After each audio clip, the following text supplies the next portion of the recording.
Saudaraku, mari kita merenungkan sejenak kebenaran berikut ini. Yang pertama, pertobatan bukan hanya sekedar perasaan yang tidak nyaman terhadap hal-hal yang kita lakukan ataupun kita katakan. Dan juga bukan sekedar menyingkirkan kebiasaan buruk tertentu. Pertobatan sejati berasal dari anugerah Allah di dalam hati orang berdosa yang membuat dia berduka atas dosa, membencinya, dan berbalik kepada Tuhan dan jalan-jalannya. Seperti orang-orang Farisi dalam pasal ini, banyak di antara mereka yang sepertinya ingin bertobat atau tampaknya bertobat, tapi tidak ada buah yang nyata dari pertobatan mereka. Karena pertobatan mereka tidak memiliki akar yang sejati. Apa buah pertobatan yang ada dalam hidup Anda? Dan yang kedua, Kristus datang kepada Yohanes untuk dibaptis, bukan karena dia membutuhkan baptisan Yohanes sebagai tanda pertobatannya, tetapi karena ia akan menjadi seperti saudara-saudaranya dalam segala hal.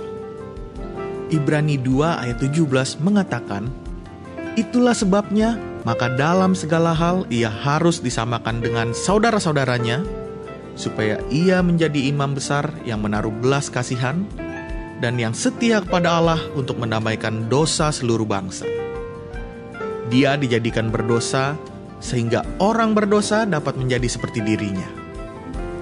Berita yang lebih baik lagi adalah, seperti yang tertulis di dalam 2 Korintus 5 ayat 21, bahwa dia yang tidak mengenal dosa dijadikan dosa, supaya orang berdosa bisa dibenarkan oleh Allah melalui dia. Injil Matius pasal 3. Introduction. Pasal ini menceritakan tentang Yohanes Pembaptis yang mempersiapkan jalan bagi pelayanan Kristus melalui pemberitaan kabar pertobatan dan baptisan yang dilakukannya bagi Yesus. Ayat 1. Peristiwa yang dicatat di pasal 3 ini diperkirakan terjadi kurang lebih 30 tahun sejak peristiwa di pasal 2. Yohanes Pembaptis adalah seorang nazir seperti Samuel dan Simson, seorang yang dikhususkan untuk pelayanan kepada Allah. Ayat 2. Bertobat, berbalik dari dosa dengan kebencian akan hal itu, dan berpaling kepada Allah dengan percaya pada belas kasihan dan tekad abadi untuk ketaatan yang baru terhadap kehendak-Nya. Kerajaan surga, sebuah sinonim untuk kerajaan Allah, mengacu pada pemerintahannya di antara manusia. Dimulai dengan anugerah Allah di dalam hati orang-orang berdosa, dan diakhiri dengan kemuliaan Allah. Kedatangan kerajaan surga adalah kesempatan dan kebutuhan bagi pertobatan. Ayat 3. Nubuatan dalam Yesaya pasal 40 ayat 3. Yohanes Pembaptis mempersiapkan jalan bagi Yesus dengan mempersiapkan orang lain untuk menyambutnya. Orang yang tidak tahu Yesus perlu segera bertemu dengannya. Kita juga dapat mempersiapkan mereka dengan menjelaskan kebutuhan mereka akan pengampunan, menunjukkan ajaran Kristus melalui perilaku kita, dan memberitahu mereka bagaimana Kristus dapat memberi makna dalam hidup mereka. Kita dapat meluruskan jalan baginya dengan mengoreksi kesalahpahaman yang mungkin menghalangi orang untuk datang kepada Kristus. Ayat 4. Penampilan Yohanes serupa dengan Elia. Ia juga diidentifikasi sebagai pendahulu Tuhan. Yohanes menampilkan gambaran yang aneh dengan pakaiannya yang unik dan makanannya yang tidak biasa. Ayat 5. Mengapa Yohanes begitu menarik banyak orang? Dia adalah nabi sejati pertama dalam 400 tahun sejak zaman Maleaki. Yohanes secara terbuka mengecam Herodes dan para pemimpin agama dengan kata-kata berani yang membuat orang-orang biasa terpesona. Namun Yohanes juga memiliki pesan yang kuat untuk para pendengarnya. Mereka juga orang berdosa dan perlu berbalik dari dosa-dosa mereka. Kata-katanya benar dan berkuasa. Orang-orang Yahudi sedang mengharapkan seorang nabi seperti Elia, dan nampaknya Yohaneslah orangnya. Ayat 6. Bila Anda mencuci tangan kotor, hasilnya segera terlihat, tapi berbalik dari dosa atau pertobatan terjadi di dalam, dengan pembersihan yang tidak segera terlihat.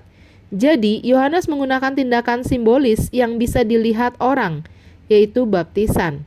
Orang-orang Yahudi telah menggunakan baptisan sebagai tanda awal masuknya inisiasi seseorang dalam kelompok mereka, sehingga pendengar Yohanes akrab dengan ritual itu.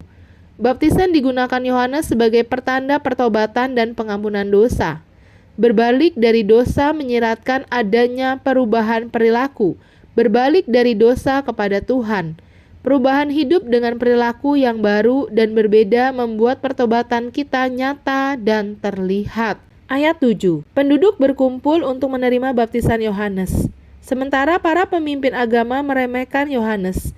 Ini memberi tanda dan mempersiapkan orang-orang untuk merespon mereka kepada Yesus. Ayat 8. Karya atau perbuatan yang sesuai bagi orang yang telah berbalik dari dosa kepada Tuhan. Baptisan Yohanes bukanlah jaminan dari keselamatan pribadi, namun panggilan untuk hidup baru. Ayat 9. Meski silsilahnya keturunan dari Abraham atau ayah ibu yang saleh, tidak cukup untuk menyelamatkan seseorang. Pertobatan sejati dibutuhkan. Ayat 10. Pesan Tuhan tidak berubah sejak perjanjian lama. Orang akan dihakimi untuk kehidupan mereka yang tidak menunjukkan bukti-bukti dari pertobatannya, tidak produktif. Agar produktif bagi Tuhan, kita harus mematuhi ajaran-ajarannya, menolak godaan, aktif melayani dan membantu orang lain, dan membagikan iman kita. Ayat 11. Yohanes mengatakan bahwa Yesus akan membaptis dengan Roh Kudus dan api. Hal ini melihat ke depan sampai Pentakosta, ketika Roh Kudus akan diutus oleh Yesus dalam bentuk lidah api, memperlengkapi para pengikutnya untuk memberitakan kabar baik. Pernyataan Yohanes juga melambangkan karya Roh Kudus dalam membawa penghakiman Allah atas orang-orang yang menolak untuk bertobat. Setiap orang suatu hari akan dibaptis, entah sekarang oleh Roh Kudus atau kemudian oleh api penghakimannya. Ayat 12. Sebuah garpu penampi adalah garpu rumput yang biasa digunakan untuk melempar gandum ke udara, untuk memisahkan gandum dari sekam atau debu jerami. Butir gandum adalah bagian tanaman yang berguna. Sekam adalah kulit luar yang tidak berharga. Karena tidak ada gunanya, sekam dibakar, namun gandum dikumpulkan. Penampian atau pemisahan sering digunakan sebagai gambaran penghakiman Tuhan. Orang yang tidak bertobat akan diadili dan dibuang karena mereka tidak berharga dalam melakukan pekerjaan Tuhan. Mereka yang bertobat dan percaya akan diselamatkan dan dipakai oleh Tuhan. Amin. Ayat 13-15.